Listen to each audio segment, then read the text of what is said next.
Assalamualaikum warahmatullahi wabarakatuh. Kembali lagi bersama saya Anisha Saputri.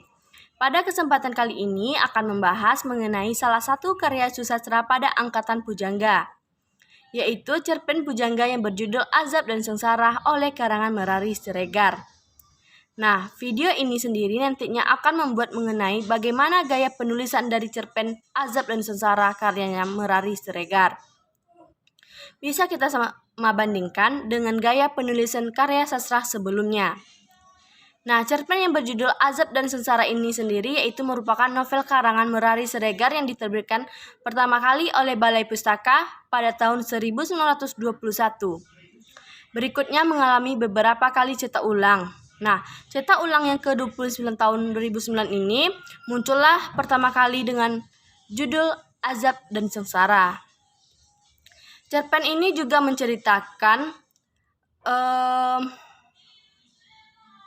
tentang munculnya pertama kali dengan judul Azab dan Sengsara, seorang anak gadis. Novel ini tercatat sebagai buku kesusastraan Indonesia modern yang mula-mula terbitnya. Selanjutnya, novel ini juga menceritakan tentang kesengsaraan tokoh Maryamin. Tokoh Maryamin ini setelah ayahnya meninggal, kesengsaraan itu menjadi berlarut-larut setelah Aminuddin menikah dengan wanita lain. Padahal Aminuddin telah berkasihan dengan Maryamin sejak mereka berdua masih duduk di sekolah dasar. Dan mereka telah berjanji untuk kawin. Kesengsaraan Maryamin ini bertambah parah setelah ia menikah. Ternyata Maryamin ini mempunyai penyakit mengidap kotor yang dapat menular kepada kekasihnya yang tidak bisa melakukan hubungan intim.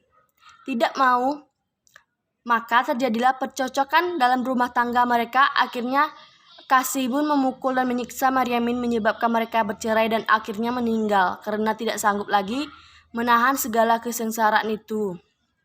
Beberapa kritikus terserah berbicara mengenai novel itu baik dalam seminar maupun dalam buku atau media masanya.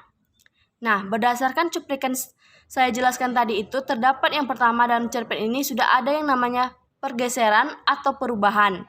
Nah, di mana hal itu terlihat emansipasi wanita atau kesetaraan, yang mana dalam cerpen ini menampilkan tokoh wanita yang tidak menerima kekurangan pasangannya. Dan ini bisa kita lihat dan kita artikan menunjukkan bahwa adanya perubahan status wanita dari angkatan Balai Pustaka angkatan pujangga baru. Dari kutipan itu sendiri terlihat bahwa tokoh utama wanita, yakni tokoh Maryamin itu sudah digambarkan sebagai orang yang tidak bisa menerima kekurangan pasangannya dan dia lebih memilih pergi dan akhirnya meninggalkan untuk selamanya. Nah, selanjutnya yang kedua yaitu ada menceritakan fakta soal karya kontekstual yang membuat angkatan pujangga baru menjadi terbuka. Dalam kutipan cerpen itu sendiri, nampak rupanya tidak ada seseorang lelaki pun yang berusaha mendekatinya. Dan dalam kenyataannya itu memang begitulah semua kebenaran, di mana seseorang pria akan merasa kurang percaya diri dengan perempuan yang tidak bisa menerima kekurangannya. Pria tersebut merasa pantas untuk meninggalkan seseorang perempuan yang tidak bisa menghargainya.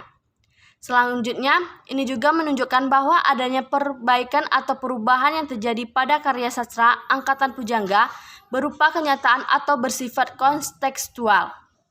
Dan sehingga didapatkan suatu kesimpulan bahwa perubahan yang terjadi pada karya sastra angkatan pujangga baru memang benar terjadi pada cerpen ini. Baik, sekian pembahasan video kali ini. Jangan lupa like, comment, subscribe ya teman-teman. Saya akhiri. Wassalamualaikum warahmatullahi wabarakatuh.